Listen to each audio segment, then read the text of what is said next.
Episode की शुरुआत में हम सियाओ को देखते हैं जिसका निर्वाणा स्टेज शुरू हो गया था, जहां उसकी बॉडी में चेंजेस होने लगते हैं। तो ये देख के सियाओ अपने मन में बोलता है कि लगता है निर्वाणा स्टेज शुरू करने के लिए ओरिजिन ब्लड को सेक्रीफाइस करना जरूरी होता है। अब सियाओ वहीं पर अपना कल्टीवेशन करने के लिए बैठ जाता है, जहाँ उसके ऐसा करते ही उसकी बॉडी में विलो गॉडेस ट्री की ब्रांच फैल जाती है। इधर ये सब देख के वो स्वाड वाले का जीनियस अपने मन में बोलता है कि सियाओ काफी ज्यादा इंजर्ड हो गया है, पता नहीं ये अब तक मरा क्यों नहीं। अगर ये चेंज भी हो गया तब भी थोड़ा इंजर्ड रहेगा, इसलिए ये एरिना में वापस आने की हिम्मत नहीं कर पाएगा। इसलिए वो स्वाड वाले का जीनियस एरिना के अंदर आ जाता है और सबसे बोलता है कि क्या किसी में हिम्मत है मुझसे फाइट करने की। इधर हम ज़्वांगमिंग वर्ल्ड को देखते हैं, जहाँ बहुत सारे कल्टिवेटर्स एंसेंट इमोर्टल वर्ल्ड में जाने के लिए क्रैक को बड़ा कर रहे थे, क्योंकि उनका मानना था कि एक बार अगर उनकी हेवनली डेटी एंसेंट इमोर्टल में चले गए तो उनके लिए बहुत ज्यादा फायदा हो जाएगा। अब थोड़ा समय बीत जाता है और इसी बीच स्वाड वाले का जीनियस कुछ लोगों को मार के लगभग 187 मैच जीत जाता है, लेकिन सियाओ अब भी अपना ध्यान लगाए बैठा हुआ था। इसके बाद स्वाड वाले का जीनियस फिर से अपनी तलवार उठा के बोलता है कि क्या और कोई भी मुझसे मुकाबला करना चाहता है, पर कोई भी जवाब नहीं देता।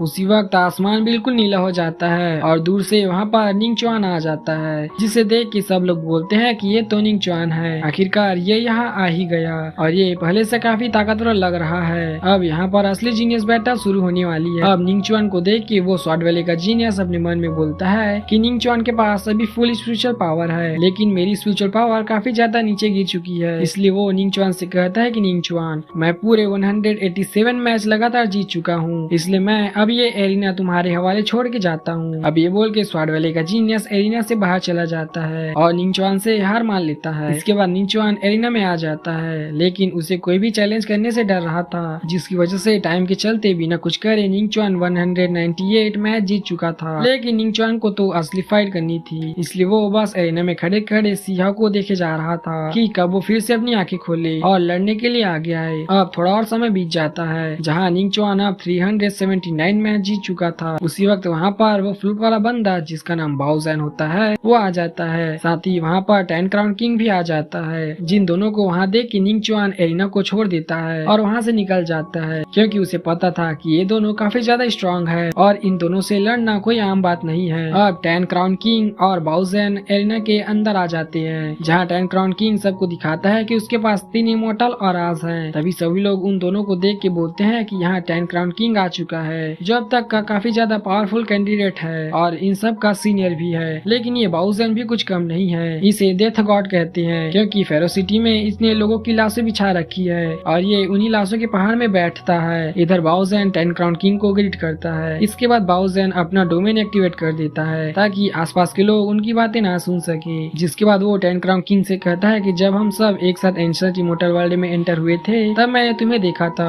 और मैं तभी समझ गया था कि तुम काफी ज्यादा पावरफुल हो, इसलिए जब हम अंदर आए थे मैंने तुम्हें दूर से ही रिस्पेक्ट दी थी, पर मुझे पता नहीं था कि मेरा सामना आज तुमसे ही हो जाएगा। ये सुन के 10 क्राउन किंग कहता है कि मैं भी तुमसे काफी ज्यादा इम्प्रेस्ड हूँ, क्योंकि मैंने भी तुम्हारा काफी नाम सुना है। हालांकि मुझे लगा था कि तुम शुरुआत में ही मारे जाओगे, पर तुम यहाँ तक आ गए, ये बहुत बड़ी बात है। इस पे बाओजैन कहता है कि ब्रदर, अगर मैं यहाँ आता नहीं तो मुझे आप जैसे टैलेंटेड के साथ फाइट करने का मौका नहीं मिल पाता। ये सुन के 10 क्राउन किंग कहता है कि तो चलो बातें बंद करके फाइट स्टार्ट करते हैं, जिसके लिए हम यहाँ आए हैं। अब ये बोल के 10 क्राउन किंग अपना स्पिरिचुअल ड्रैगन बाहर निकाल लेता है और उसकी मदद से बाओजैन पर अटैक करता है। तो बाओजैन भी जल्दी से अपनी स्काई फिनिक्स स्पिरिट बाहर निकाल लेता है और उसकी मदद से 10 क्राउन किंग के ड्रैगन को रोक लेता है। तो ये देख के 10 क्राउन किंग फिर से उस पे अपनी लायन स्पिरिट से अटैक करता है, जिसकी वजह से बाओजैन काफी ज्यादा पीछे हो जाता है। इसके बाद लगातार उस पे अटैक करने लगता है। इधर सियाओ ने भी अपनी आंखें खोल ली थी, जो ये सब देख के बोलता है कि लगता है असली बैटल स्टार्ट हो चुकी है। इधर ऑडियंस में खड़े लोग बोलते हैं कि इन दोनों की फाइट सच में एक मास्टर लेवल फाइट है, क्योंकि इन दोनों से बचने के लिए निंग चुआन भी एरिना से बाहर आ गया। इधर निंग चुआन सियाओ के पास जाके उसे इशारे करने लगता है कि मैं तुम्हें नहीं छोड़ूंगा। उसी वक्त सियाओ को पता चलता है कि उसकी निर्वाणा टेक्निक कंप्लीट हो चुकी है। तभी सियाओ की बॉडी में वो निर्वाणा ब्रांच टी फॉर्म में आ जाती है, जिसकी वजह से सियाओ की बॉडी में इवोल्यूशन होने लगता है, जहाँ उसके कपड़ों से लेके सब कूद बदल जाता है और उसके बाल भी सफेद हो चुके थे और सियाओ अब पहले से काफी ताकतवर हो चुका था। अब सियाओ भी निंग चुआन को लड़ने के लिए चैलेंज करता है, जिसके बाद वो दोनों एक साथ एरिना के अंदर आ जाते हैं। ये देख के सभी लोग बोलते हैं कि क्या ऐसा भी हो सकता है कि कोई दो जने किसी और के बीच में एरिना के अंदर जा सके। इसमें एक बंदा उससे कहता है कि हाँ, पास्ट में भी ऐसा हुआ है, जहाँ हाँ जब ये हुआ था तो बैटल बहुत कमाल की थी,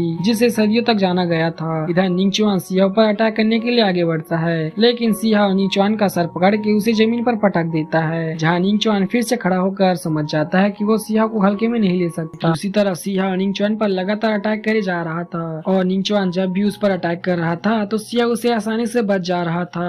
तभी उन दोनों को लड़ता देख टेन क्राउन किंग बोलता है कि इन बच्चों की हिम्मत कैसे हुई मेरी एरिना में आके फाइट करने की। तभी उस पे बाउजेन लगातार अटैक करने लगता है, तो टेन क्राउन किंग जल्दी से अपने आगे पत्थरों की शील्ड बना लेता है। उसी वक्त बाउजेन पीछे से आके टेन क्राउन किंग पर अटैक करने की कोशिश करता है, लेकिन टेन क्राउन किंग उसके लिए भी तैयार था। इधर सियाओ पंच मारने के लिए निंगचुआन की तरफ आने लगता है, जहाँ उसकी तरफ आते हुए सियाओ कहता है कि क्या अब तक तुमने कोई नई टेक्निक नहीं सीखी, क्योंकि मैंने तो अपने आप को काफी इम्प्रूव कर लिया है। ये सुन के निंगचुआन बोलता है कि पापे खून ज्यादा खुश होने की जरूरत नहीं है, तुम्हारी हिम्मत कैसे हुई मुझे अंडर एस्टिमेट करने की। अब ये बोल के निंगचुआन सियाओ के पंच से बचने के लिए अपनी चारों तरफ शील्ड बना लेता है। तभी सियाओ के पंच के इम्पैक्ट से ऑडियंस वाले कल्टिवेटर्स दूर दूर गिरने लगते हैं। इधर निंगचुआन अपने मन में सोचता है कि अगर ऐसे ही चलता रहा तो सब लोगों को लगेगा कि सियाओ बहुत ज्यादा पावरफुल है और इसे हराना लगभग नामुमकिन है, जिसकी वजह से इस पापी खून वाले लोगों का नाम रोशन हो जाएगा और हम जैसे हाई क्लास वाले लोगों का नाम खराब हो जाएगा, और मैं ऐसा होते हुए नहीं देख सकता।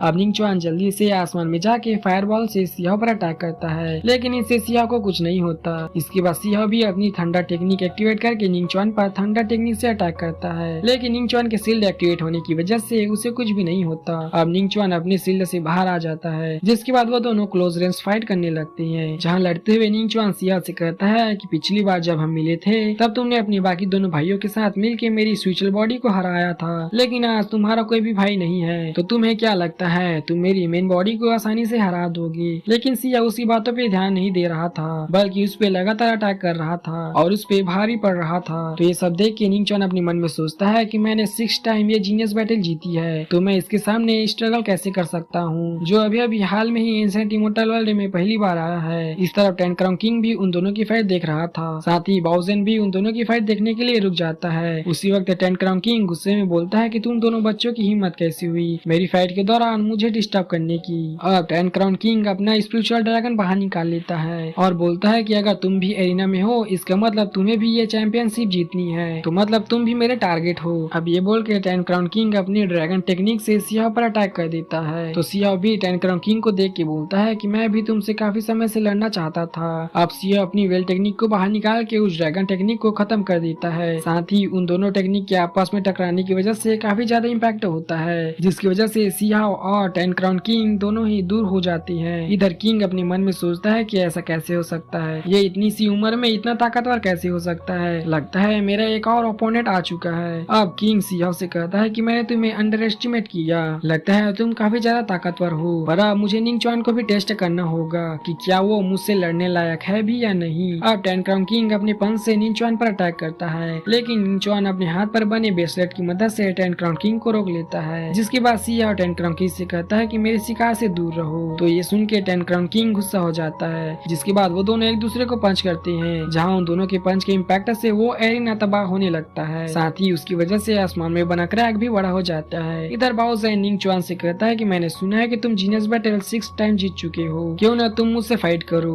इस पे निंगचुआन बोलता है कि फेरो सिटी में एक बार मुझे भी तुमने काफी ज्यादा तंग किया था, इसलिए मैं आज उसका बदला लेकर ही रहूंगा। अब निंगचुआन अपने 7 स्पिरिट ड्रैगन की पावर से बाउजेन पर अटैक करता है। यहाँ हम सियाओ और टेन क्राउन किंग को देखते हैं जो आपस में लड़ रहे थे, जहाँ सियाओ उसे अपनी स्पिरिचुअल पावर से दूर कर देता है। इधर बाउजेन को अपने पीछे देख के सियाओ उससे कहता है कि फेरो सिटी में तुमने मुझे और मेरे दोस्तों को काफी परेशान किया था, आज मैं तुम्हें बिल्कुल नहीं छोड़ूंगा। अब ये बोल के सियाओ बाउजेन पर अटैक करने के लिए आगे बढ़ने लगता है, पर ये देख के बाउजेन तुरंत ही अपनी स्काई फिनिक्स टेक्निक को एक्टिवेट कर लेता है। तो ये देख के सियाओ रुक जाता है और अपनी गोल्डन स्पिरिट टेक्निक को बाहर निकालता है, जिसके बाद वो उस गोल्डन स्पिरिट टेक्निक से उसकी स्काई फिनिक्स टेक्निक पर अटैक करता है, जहाँ उन दोनों की स्पिरिट खत्म हो जाती है। तभी बाउजेन कई सारे स्वॉर्ड से सियाओ पर अटैक करता है, लेकिन धुआं हटने के बाद उसे पता चलता है कि सियाओ को कुछ भी नहीं हुआ है, इसलिए वो सियाओ से कहता है कि मैंने तुम्हारे बारे में काफी सुना है कि तुम हुआंग हो और तुमने काफी इम्प्रूवमेंट भी कर ली है, इसलिए चलो आज फाइट करके ही देख लेते हैं कि तुम कितने ज्यादा स्ट्रॉन्ग हो।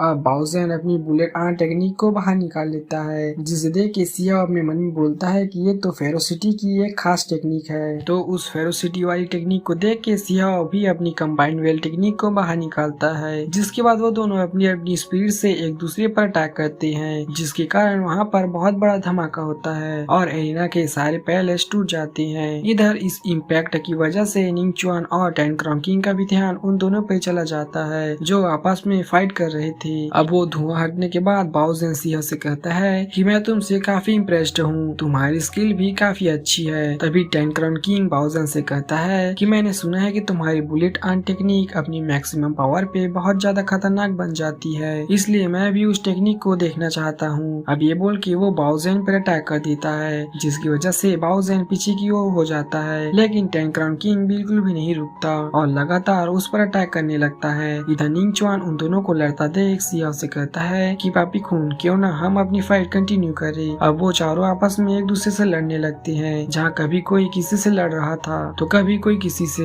तभी थोड़े समय बाद आसमान से बहुत तेज आवाज आती है और कहती है कि स्वॉर्ड वैली के जीनियस, क्या तुम्हें याद है कि मैंने तुमसे प्रॉमिस किया था कि एक बार मैं फिर से तुमसे लड़ने के लिए आऊंगा और अब मैं तुम्हें बिल्कुल नहीं छोड़ूंगा और आज जो समय आ चुका है। उसी वक्त एक डायरेक्शन से एक एरो स्वॉर्ड वैली के जीनियस की तरफ आता है, जिसे वो जीनियस अपनी स्वॉर्ड से रोक लेता है, पर तभी वो एरो मल्टीपल एरोज में बदल के स्वॉर्ड वैली के जीनियस के पीछे लग जाता है, जिससे बचने के लिए गलती से वो स्वॉर्ड वैली का जीनियस एरिना में आ जाता है। तभी वहाँ चैंगोंग भी आ जाता है, जो कि 4 क्राउन किंग था। असल में क्राउन किंग उन लोगों को कहा जाता है जिन्होंने पास्ट में ये जीनियस बैटल जीती हो। चैंगोंग ने ये जीनियस बैटल 4 बार जीती थी और निंगचुआन ने ये जीनियस बैटल 6 बार जीती थी। उसी वक्त चैंगोंग को देख के आसपास के लोग कहते हैं कि अब चैंगोंग भी आ गया और इसकी पावर तो पहले से काफी ज्यादा लग रही है। तभी सियाओ जब निंगचुआन से लड़ रहा था तो वो स्वॉर्ड वैली का नाम सुन के अपने मन में बोलता है कि स्वॉर्ड वैली के जीनियस ने तो पापी खून वालों को नापसंद किया है, इसलिए इसे तो सबक सिखाना ही पड़ेगा। अब सियाओ स्वॉर्ड वैली के जीनियस की तरफ जाते हुए चैंगोंग से कहता है कि भाई मैं पहले इससे निपट लूं, फिर तुमसे मिलने आता हूँ। अब सियाओ स्वॉर्ड वैली के जीनियस को पंच मार के उसे एरिना में दूर फेंक देता है और बोलता है कि मुझे लगा था कि ये स्वॉर्ड वैली का जीनियस काफी ताकतवर होगा। उसी वक्त निंगचुआन बोलता है कि स्वॉर्ड वैली ने मुझे काफी ज्यादा स्वॉर्ड टेक्निक सिखाई है, इसलिए मैं उनकी इंसल्ट होने नहीं देख सकता। उसी वक्त आसमान बिल्कुल पर्पल हो जाता है। तभी आसमान से वहाँ पर टेलीपोर्ट होके क्वीन हाओ आ जाता है और सबसे बोलता है कि मेरे बिना तुम लोग पार्टी कैसे स्टार्ट कर सकते हो। तभी हमें पता चलता है कि क्वीन हाओ के पास भी एक इमोर्टल ऑरा है। उसी वक्त क्वीन हाओ और सी हाओ एक दूसरे की आंखों में देख के ग्रीट करते हैं। तभी आसमान बिल्कुल लाल हो जाता है, जिसके बाद आसमान से एक और आवाज आती है जो सबसे कहती है कि सबसे पहले मैं स्वॉर्ड वैली के कल्टीवेटर से अपनी वार्म अप करूंगा, जिसके बाद मैं एक एक करके सबको मार दूंगा। अब वो बंदा स्वॉर्ड वैली के बंदे पर अटैक करता है, लेकिन सही समय पर स्वॉर्ड वैली का कल्टीवेटर बच जाता है। उसी वक्त हम उस आवाज वाले बंदे को देखते हैं और हमें पता चलता है कि वो और कोई नहीं बल्कि थर्ड आई वाला बंदा है, जिसे हमने पहले भी देखा हुआ है। उसी वक्त बाओ ज़ेन टेन क्राउन किंग पर अटैक करना शुरू कर देता है, जहाँ टेन क्राउन किंग भी उससे लड़ते हुए थर्ड आई वाले बंदे पर अटैक कर रहा था। इधर वो स्वॉर्ड वैली का कल्टीवेटर लड़ते हुए काफी ज्यादा स्ट्रगल कर रहा था और सभी उसे बहुत ज्यादा परेशान कर रहे थे, जिसकी वजह से वो काफी इंजर्ड हो गया था। उसी वक्त चैंगोंग अपना एरो स्वॉर्ड वैली के कल्टीवेटर की तरफ करते हुए बोलता है कि तुम काफी ज्यादा इंजर्ड हो गए हो, इसलिए इस एरिना से बाहर चले जाओ वरना तुम मारे जाओगे। इस पे वो स्वॉर्ड वैली का बंदा बोलता है कि मैं स्वॉर्ड वैली का एक जीनियस हूँ और मेरे पास भी एक इमोर्टल ऑरा है, मैं ऐसी कैसे हार मान लूं। अब ये बोल के वो चैंगोंग पर अटैक करने के लिए जाने लगता है, जहाँ चैंगोंग भी अपना एरो रिलीज कर देता है, जो एरो स्वॉर्ड वैली के जीनियस के हाथ पे लग जाता है, जिसकी वजह से वो स्वॉर्ड वैली का जीनियस काफी ज्यादा इंजर्ड हो जाता है और दूर जाके गिरता है। साथ ही उसके मुंह से भी खून आने लगा था। इधर आसपास के लोग ये सब देख के बोलने लगते हैं कि आज स्वॉर्ड वैली का जीनियस मारा जाएगा, क्योंकि एरिना में काफी पावरफुल कल्टीवेटर आ गए हैं जो अपने एंसेस्टर से भी काफी ताकतवर हो गए हैं। इधर बाकी सारे कल्टीवेटर्स एक दूसरे से फाइट कर रहे थे, जहाँ जब चाहे जो मर्जी बीच बीच में किसी से भी लड़ रहे थे और किसी पर भी अटैक कर रहे थे और कोई भी पर्टिकुलर एक ही बंदे से फाइट नहीं कर रहा था। उसी वक्त वो थर्ड आई वाला बंदा बोलता है कि अगर तुम लोग मरना नहीं चाहते तो जल्दी से एरिना से बाहर चले जाओ। इसके बाद वो थर्ड आई वाला बंदा अपनी रिइंकार्नेशन डिस्क को एक्टिवेट कर लेता है, जिसे देख के टेन क्राउन किंग बोलता है कि क्या तुम आर्टिफैक्ट की मदद से इस बैटल को जीतना चाहते हो, तो ये लो फिर मेरा भी आर्टिफैक्ट देखो।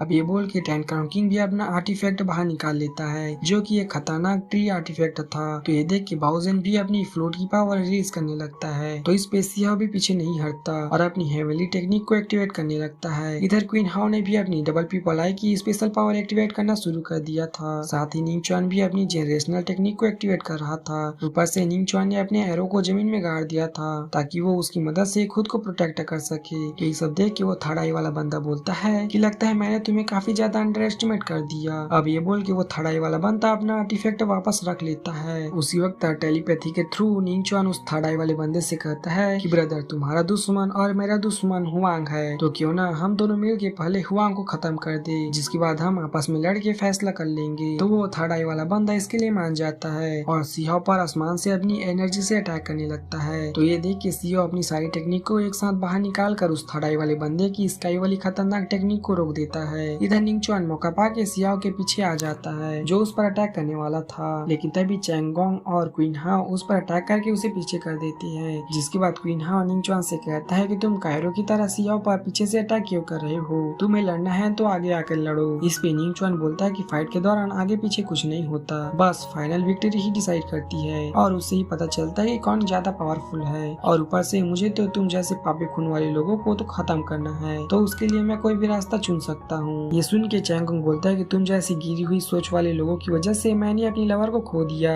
तुम जैसे लोगों को तो जीने का कोई हक नहीं है। उसी वक्त वो थर्ड आई वाला बंदा क्वीन हाउ से कहता है कि मैंने सुना है कि तुम लोअर वर्ल्ड में सीहाओ से हार गए थे और तुम लगभग मरने वाले थे और ये तुम्हारी दूसरी रीइंकार्नेटेड लाइफ है, तो क्यों ना तुम इसे खास मान के यहाँ से चले जाओ, क्योंकि तुम भी नहीं चाहोगे कि तुम दूसरी बार भी यहाँ मर जाओ। ये सुन के क्वीन हाउ कहता है कि मैं कभी भी एक्सट्रीमली चैलेंजेस से पीछे नहीं हटता, ऊपर से मुझे भी ये पापी खून वाली सोच को खत्म करनी है।